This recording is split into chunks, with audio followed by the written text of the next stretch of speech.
Hello guys. आज हम जिस केस के बारे में बात करने के लिए जा रहे हैं वो बहुत ही ज्यादा हॉरिफाई होने वाला है। बात है सन 2016 की। मेरठ के रहने वाले सौरभ राजपूत की शादी होती है मुस्कान रस्तोगी के साथ। लव मैरिज होने के बाद मुस्कान और सौरभ अपने ही घर में रहते हैं। 4 से 5 महीने बाद मुस्कान की सौरभ के परिवार से न बनने के कारण वो लोग किसी दूसरे घर में रेंट पर रहने लगते हैं। शादी के 2 साल बाद ही सौरभ अपने दोस्तों के साथ में लंदन शिफ्ट हो जाता है।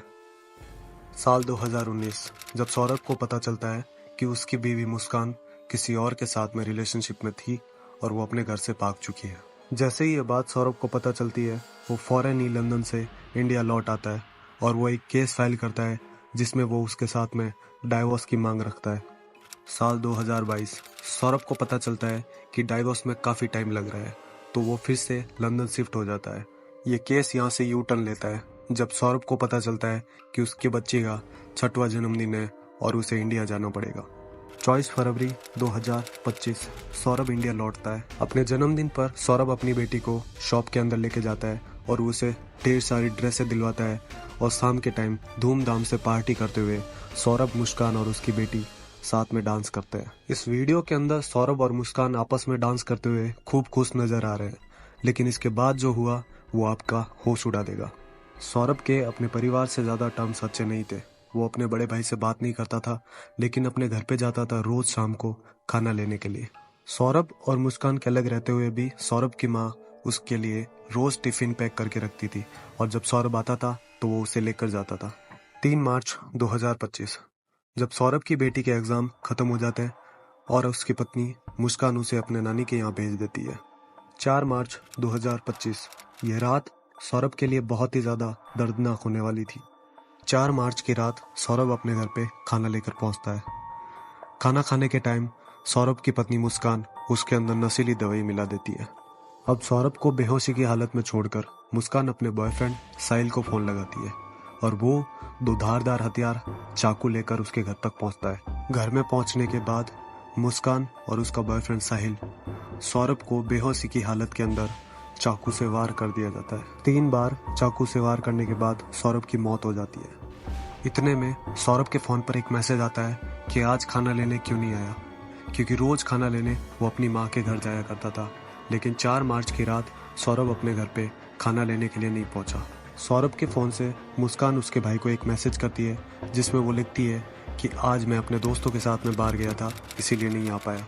सौरभ को इतनी बुरी तरीके से मारने के बाद उसके 15 टुकड़े कर दिए जाते हैं। उसका आधा शरीर पॉलीथीन में डालकर बेड के नीचे डाल दिया जाता है और बचा हुआ सर और हाथ सीमेंट के ड्रम के अंदर पैक कर दिया जाता है। सौरभ का बुरी तरीके से मर्डर करने के बाद मुस्कान और उसका बॉयफ्रेंड साहिल 4 मार्च की सुबह 6 बजे करीब एक प्री प्लान बनाते हैं जिसके अंदर वो एक कैब बुक करते हैं 54,000 के अंदर, जहां पर वो मेरठ से शिमला की ओर जाते हैं। 54,000 में बुक की गई इस कैब का ड्राइवर अजब सी है। 4 मार्च को इनको सुबह 6 बजे पिक करने के लिए आता। मेरठ से साहिल और मुस्कान को पिक करने के बाद इनका ट्रिप प्लान 14 दिन का होने वाला था। इनका सफर शुरू होने के बाद से ही अजब सिंह ने बताया कि ये कैब के अंदर नशे किया करते थे, जैसे कि दारू के ठेके पर रुक के दारू लेना और अंदर सिगरेट, बीड़ी जैसे आदि नशे करना।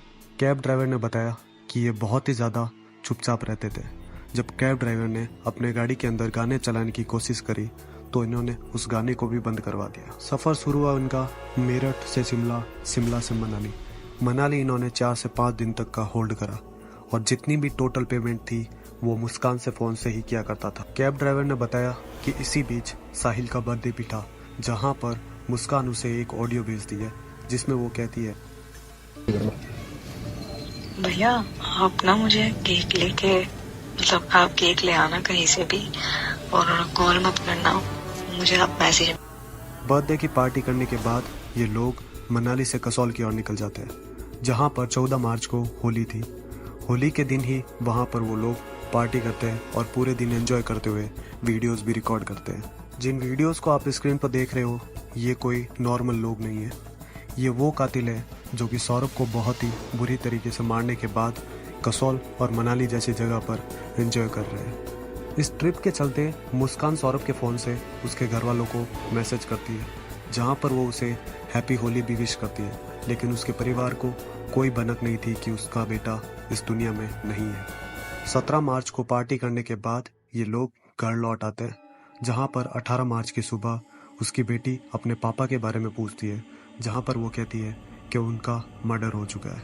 इतने में पुलिस वालों को भी पता चल चुका था और पास के रहने वाले लोग जहां पर उन्हें ड्रम की बदबू आने लगी थी, इतने में सबको पता चल गया कि सौरभ की मौत हो चुकी है। पुलिस ने बताया कि सौरभ को इतना बुरी तरीके से मारने का प्लान पिछले नवंबर से चल रहा है, जहां पर उसकी पत्नी उसको कई बार उसे मारने के अटेम्प्ट कर रही थी, लेकिन वो वापस लंदन चला गया था। इतना बुरी तरीके से मारने के बाद सौरभ को वो लोग अभी तक शर्मसार नहीं है। आखिर में सौरभ के कातिल मुस्कान रस्तोगी और साहिल दोनों के दोनों पकड़े गए। मुस्कान के घर वालों का कहना है कि मुस्कान को फांसी होनी चाहिए कि इतना बुरा जो उसके साथ किया है वो बहुत ही ज्यादा बुरा किया है। ना पता है कि सौरभ इससे ब्लाइंड लव करता था। अच्छा लड़की ही बदतमीज थी हमारी। अच्छा मिलेगा, हम चाहते हैं तभी तो हम अपने उसे अरेस्ट करवाया है, तभी तो मिलेगा उन्हें न्याय भी मिलना चाहिए। उस बच्चे को मिलना चाहिए जिसने उसके लिए उसने अपने माँ बाप को सबको दाव पे लगा दिया।